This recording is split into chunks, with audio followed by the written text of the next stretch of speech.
Le 24 septembre 1942, la salle de conférence au quartier général d'Hitler en Prusse orientale était chargée de tension. Autour de la massive table en chêne étaient assis les officiers les plus hauts gradés de l'armée allemande. Leurs uniformes impeccables, leurs visages soigneusement neutres. À la tête de la table était assis Adolf Hitler.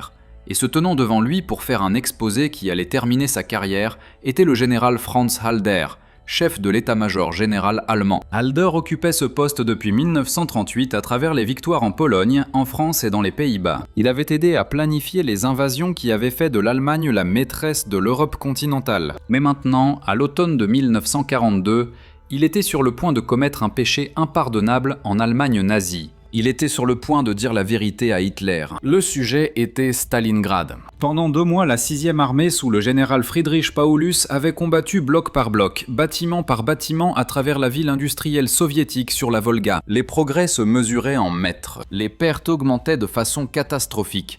Et Halder avait fait les calculs. Il a commencé son exposé par les faits. La 6e armée avait subi plus de 80 000 pertes depuis août. Les renforts soviétiques affluaient à travers la Volga chaque nuit. Les lignes d'approvisionnement allemandes étaient dangereusement étirées, s'étendant sur des centaines de kilomètres à travers la steppe ouverte que les partisans soviétiques perturbaient de plus en plus. L'hiver approchait et l'armée n'y était pas préparée. Puis Halder a prononcé les paroles qui le détruiraient. « Mein Führer, nous ne pouvons pas prendre Stalingrad avec les forces disponibles. Le coût en hommes et en matériel dépassera tout avantage stratégique. Je recommande que nous consolidions nos positions, que nous préparions les défenses hivernales et que nous reprenions les opérations offensives au printemps, quand nous serons correctement ravitaillés et renforcés. » Le silence qui suivit était absolu. Chaque officier dans la salle savait ce que Halder venait de faire. Il avait contredit Hitler. Il avait suggéré une retraite. Il avait impliqué que la stratégie du Führer était erronée. C'étaient des déclarations qui mettaient fin à une carrière, possiblement des déclarations qui mettaient fin à une vie. Le visage d'Hitler devint rouge. Sa voix, quand elle vint, était d'abord calme, ce qui était toujours plus dangereux que ses cris. Vous recommandez un retrait, vous qui avez supervisé chaque retraite et revers de cette campagne. Vous qui avez constamment conseillé la prudence et l'hésitation tandis que j'ai livré victoire après victoire. Halder Tindbon. C'était le moment qui le définirait. Il pouvait reculer, s'excuser, qualifier ses déclarations, ou il pouvait dire la vérité complète, sachant que cela mettrait fin à sa carrière militaire. Il a choisi la vérité. Mein Führer, j'ai étudié la logistique attentivement. La 6e armée nécessite approximativement 700 tonnes d'approvisionnement quotidiennement. Nous pouvons en livrer peut-être 300 tonnes les bons jours. À l'approche de l'hiver, cela diminuera davantage. Les forces soviétiques à Stalingrad ne s'effondrent pas. Le renseignement indique qu'elles préparent une grande contre-offensive, ciblant probablement nos flancs, qui sont tenus par les forces roumaines et italiennes avec des armes anti-chars inadéquates. Si nous continuons à concentrer les forces à Stalingrad lui-même, nous risquons l'encerclement de toute la 6e armée. La spécificité de l'évaluation de Halder l'a rendu pire, non meilleur. Il n'offrait pas des préoccupations vagues. Il présentait une analyse détaillée qui contredisait directement la vision d'Hitler de la victoire inévitable. Il utilisait les faits et la logistique contre l'idéologie et la volonté. Hitler se leva. La rage n'était plus contrôlée. Osez-vous me dire ce qui est possible et impossible? Moi qui ai réalisé ce que chaque expert a dit être impossible. Moi qui ai conquis la France en 6 semaines, quand votre précieux état-major général a dit que cela prendrait des années. Moi qui ai amené l'Allemagne de la défaite à la maîtrise de l'Europe. Halder a essayé de répondre. Mon Führer, je ne remets pas en question vos réalisations. Je présente la réalité mathématique, cria Hitler. Toujours vous parlez de mathématiques et de logistique et de coûts. Les guerres sont gagnées par la volonté, par la détermination, par le refus d'accepter la défaite. Les bolcheviks sont au bord de l'effondrement. Stalingrad est la clé. Une fois qu'elle tombe, toute la position soviétique sur la Volga s'effondre. Nous contrôlerons le fleuve. Nous contrôlerons l'accès au pétrole du Caucase. Nous gagnerons cette guerre. Mais à quel prix? Demanda Halder, sa voix s'élevant malgré lui. Même si nous prenons Stalingrad, ce qui nécessitera au moins un autre mois de ce combat urbain éreintant, nous aurons une armée épuisée, tenant une position exposée au cœur du territoire soviétique, avec l'hiver approchant et des lignes d'approvisionnement qui ne peuvent absolument pas soutenir. Ah cesse, les mains d'Hitler ont claqué sur la table. Je suis entouré de pessimistes et de défaitistes, par des hommes qui voient des obstacles au lieu d'opportunités, par des généraux qui veulent se retirer au premier signe de résistance. Vous, Halder, avez été un frein au potentiel de cette armée depuis le début. Vous vous opposez à l'attaque contre la France. Vous vous opposez à l'invasion de l'Union soviétique. Vous vous êtes opposé à chaque coup audacieux qui a mené à la victoire allemande. Et maintenant vous vous opposez à Stalingrad. L'accusation était partiellement vraie. Halder avait en effet exprimé des préoccupations concernant de nombreuses décisions d'Hitler. Mais il avait aussi aidé à les exécuter, souvent brillamment. Le problème était qu'Hitler ne se souvenait que des objections, pas des succès. Et dans l'esprit d'Hitler, quiconque le questionnait était par définition dans l'erreur, parce qu'il n'avait jamais tort. D'autres officiers dans la salle se sont déplacés inconfortablement. Certains étaient d'accord avec l'évaluation de Halder. Les commandants de terrain du front de l'Est avaient envoyé des rapports similaires concernant les lignes d'approvisionnement surétirées et les troupes épuisées. Mais aucun d'eux ne prendrait la parole. Ils avaient appris que s'accorder avec la critique de la stratégie d'Hitler était un suicide professionnel. Halder a fait une dernière tentative. « Mon Führer, j'ai servi l'Allemagne fidèlement. Vous avez servi votre propre timidité. Vous avez servi la pensée d'état-major général dépassée. Vous n'avez pas servi la vision que l'Allemagne exige. J'ai besoin de généraux qui croient à la victoire, pas de comptables qui comptent les coups. » Hitler s'est tourné vers le maréchal Wilhelm Keitel, son subordonné le plus loyal. Halder est relevé de ses fonctions de chef de l'état-major général avec effet immédiat. Il sera remplacé par le général Kurt Zeitzler. Peut-être qu'un officier plus jeune, ayant l'expérience du front de l'Est, aura l'esprit agressif que ce poste exige. Halder a retiré ses insignes de son col et les a placés sur la table. Il savait que cela venait le moment où il a décidé de parler honnêtement. Il a donné un salut formel et a quitté la salle. Sa carrière militaire était terminée. Il passerait le reste de la guerre en retraite forcée, finalement arrêté après le complot de juillet 1944 pour tuer Hitler, bien qu'il ne soit pas directement impliqué. Mais en sortant, Halder savait qu'il avait raison. Chaque calcul qu'il avait fait, chaque préoccupation qu'il avait exprimée était exacte. Et au cours des 4 mois suivants, il serait prouvé horriblement correct. La contre-offensive même qu'il avait prédite a été lancée exactement 8 semaines plus tard. Le 19 novembre 1942, les forces soviétiques ont frappé les positions roumaines au nord et au sud de Stalingrad, exactement comme Halder l'avait averti. Les Roumains, avec des armes anti-chars inadéquates et des défenses minces, se sont effondrés en quelques heures. Le 23 novembre, toute la 6e armée allemande était encerclée.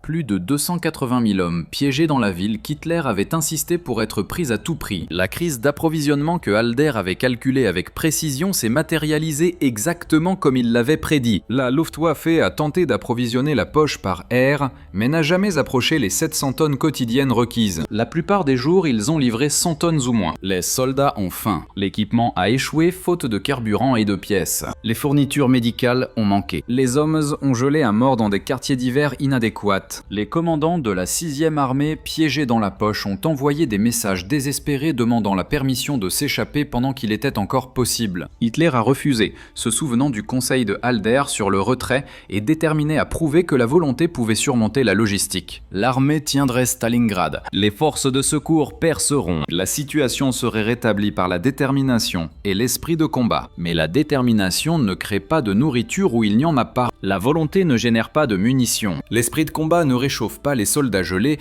ni ne guérit les hommes blessés sans fourniture médicale. Les mathématiques que Halder avait présentées se sont avérées inexorables. En décembre, la 6e armée était inefficace au combat. En janvier, les soldats mouraient de faim. Le 2 février 1943, les survivants se sont rendus. Sur les 280 000 hommes piégés, approximativement 91 000 ont survécu pour se rendre. La plupart mourraient en captivité soviétique. Seulement environ 6 000 ont jamais retourné en Allemagne. Halder a observé tout cela depuis sa retraite forcée. Il a tenu des journaux détaillés qui deviendraient plus tard des documents historiques importants. Dans ceux-ci, il a enregistré sa frustration d'avoir eu raison tout en étant traité comme ayant tort. Il a documenté les façons précises dont ses prédictions s'étaient matérialisées. Et il a réfléchi au problème fondamental qu'il avait détruit et qui détruirait finalement l'Allemagne. Le problème était qu'Hitler avait créé un système où la vérité était ce qu'il décidait qu'elle était. Les faits qui contredisaient sa vision ont été rejetés comme du défaitisme. Les officiers qui ont présenté des évaluations exactes ont été accusés de manquer d'esprit de combat. Toute la structure de commandement militaire avait été corrompue par le besoin de dire à Hitler ce qu'il voulait entendre plutôt que ce qu'il devait savoir. Halder avait essayé d'être l'exception. Il a essayé de maintenir les normes professionnelles militaires d'évaluation honnête et de planification réaliste. Mais en Allemagne hitlérienne, la compétence professionnelle était subordonnée à la loyauté idéologique. Mieux valait avoir tort et être loyal que d'avoir raison et être critique. Les Flagorneurs ont survécu, tandis que les 10 heures de vérité ont été purgées. Le général Kurt Zeitzler, qui a remplacé Halder, était initialement plus agressif et optimiste, ce qu'Hitler appréciait. Mais en quelques mois, Zeitzler aussi présentait les mêmes préoccupations concernant Stalingrad que Halder avait exprimé. La différence était qu'à ce moment-là, l'armée était déjà piégée. L'honnêteté tardive de Zeitzler venait trop tard pour prévenir le désastre, seulement pour le documenter. La réponse d'Hitler à Zeitzler était la même qu'elle avait été pour Halder. Rejet des préoccupations, accusation de défaitisme et insistance sur le fait que la volonté prévaudrait. Zeitzler a duré plus longtemps que Halder, mais finalement il a aussi été renvoyé après avoir demandé à plusieurs reprises la permission de retraite qui aurait pu sauver les forces allemandes. Il a souffert d'une dépression nerveuse en 1944 et a été relevé du commandement. Le modèle s'est répété tout au long de la guerre. Les généraux compétents qui ont dit la vérité à Hitler ont été renvoyés. Les Flagorneurs qui lui ont dit ce qu'il voulait entendre ont été promus. Et les opérations militaires allemandes sont devenues de plus en plus éloignées de la réalité stratégique. En conséquence, le maréchal Erich von Manstein peut être le général le plus capable de l'Allemagne à gérer l'équilibre délicat mieux que la plupart. Il présenterait des évaluations réalistes, mais les encadrerait de manière à ne pas contredire directement Hitler. Il demanderait une défense flexible plutôt qu'une retraite. Il mettrait l'accent sur le repositionnement stratégique plutôt que sur le retrait. Ce jeu sémantique fonctionnait parfois, mais cela signifiait aussi que même les meilleurs esprits militaires de l'Allemagne dépensaient de l'énergie à gérer l'ego d'Hitler plutôt que de combattre la guerre. La tragédie du renvoi de Halder n'était pas seulement que l'Allemagne perdait un officier d'état-major capable, c'était que l'incident envoyait un message clair dans toute la Wehrmacht. Dire la vérité au Führer est plus dangereux que de perdre des batailles. Cela a créé une atmosphère où les officiers à tous les niveaux ont appris à déformer ou à supprimer des informations qui pourraient mettre Hitler en colère. Les rapports de renseignement ont été adoucis, les chiffres des pertes ont été minimisés. La force ennemie a été sous-estimée. Les problèmes d'approvisionnement ont été minimisés. Cette déformation systématique de l'information a remonté la structure de commandement, ce qui signifie que les décisions d'Hitler étaient basées sur des évaluations de plus en plus fictives de la réalité. Il prenait des choix stratégiques basés sur ce que ses subordonnés pensaient qu'ils voulaient entendre, plutôt que sur ce qui se passait réellement. Cet écart d'information s'est élargi tout au long de la guerre, contribuant à des décisions catastrophiquement mauvaises en 1943, 1944 et 1945. La bataille de Stalingrad est devenue le symbole de ce dysfonctionnement. Hitler avait insisté sur le fait que la ville pouvait être prise, parce qu'il avait besoin qu'elle soit prise pour des raisons politiques et psychologiques. Halder avait dit qu'elle ne pouvait pas être prise, ou du moins pas à un coût acceptable, parce que la logistique ne le soutenait pas. Halder a été renvoyé pour cette évaluation. Et puis la réalité a prouvé que Halder avait raison de la manière la plus catastrophique possible. Mais même après Stalingrad, Hitler n'a pas appris la leçon. Il n'a pas reconnu que renvoyer les conseillers pour avoir dit la vérité était contre-productif. Au lieu de cela, il a doublé la mise. Les défaites devaient avoir été causées par des généraux incompétents ou traîtres. La solution était d'exercer plus de contrôle personnel, de s'appuyer encore moins sur les conseils militaires professionnels, de faire confiance à son intuition plutôt qu'à l'analyse d'experts. Ce modèle a continué jusqu'à la fin de la guerre. En 1944, quand les forces alliées ont débarqué en Normandie, Hitler a refusé de libérer les réserves de Panzer parce qu'il était convaincu que le débarquement était une feinte et que la vraie invasion viendrait à Pas-de-Calais. Ses généraux le savaient mieux, mais avaient appris à ne pas le contredire trop fortement. Au moment où Hitler a accepté que la Normandie était l'invasion principale, il était trop tard pour contre-attaquer efficacement. En 1945, alors que les forces soviétiques approchaient de Berlin, Hitler déplaçait toujours des divisions fantômes sur des cartes, émettant des ordres à des armées qui n'existaient plus, planifiant des contre-offensives avec des ressources qui avaient été détruites des mois plus tôt. Son état-major savait que la situation était sans espoir, mais continuait à exécuter des ordres dénués de sens parce qu'ils avaient appris que dire la vérité était puni, tandis que l'échec obéissant était simplement malchanceux. Halder a survécu à la guerre et a en fait été arrêté par les Américains, puis utilisé comme consultant pour la recherche historique sur les opérations militaires allemandes. Il a fourni un témoignage détaillé sur la relation dysfonctionnelle entre Hitler et l'état-major général. Il a expliqué comment la planification militaire professionnelle avait été subordonnée au fantasme idéologique. Il a documenté les façons précises dont le refus d'Hitler d'accepter la réalité avait mené à des désastres stratégiques. Dans ses écrits ultérieurs, Halder a réfléchi à son renvoi avec des sentiments mitigés. D'une part, avoir raison était un maigre réconfort quand des centaines de milliers d'hommes sont morts inutilement. D'autre part, il avait maintenu son intégrité professionnelle quand il aurait été plus facile et plus sûr de se conformer à la délusion. Il avait dit la vérité quand dire la vérité était dangereux. Et il avait payé le prix pour cela. La leçon du licenciement de Halder s'étend au-delà de l'histoire militaire. C'est une étude de cas sur ce qui se passe lorsque les institutions privilégient la loyauté à la compétence. Quand la critique est traitée comme une trahison, quand les dirigeants s'entourent de flagorneurs plutôt que d'experts disposés à annoncer les mauvaises nouvelles, le schéma est reconnaissable à travers l'histoire et dans différents types d'organisations. Les dirigeants qui punissent ceux qui disent la vérité créent des systèmes où la vérité devient de plus en plus rare. Les subordonnés apprennent à dire aux dirigeants ce qu'ils veulent entendre, plutôt que ce qu'ils ont besoin de savoir. Les décisions sont prises sur la base de fictions confortables plutôt que de faits inconfortables. Et finalement, la réalité s'affirme de manière catastrophique, de façon qui aurait pu être évitée si quelqu'un avait été disposé à écouter les Halder du monde. Le 24 septembre 1942 était le jour où Hitler a licencié son meilleur général pour avoir dit la vérité sur Stalingrad. C'était aussi le jour où Hitler a garanti que Stalingrad deviendrait la catastrophe que Halder avait prédite.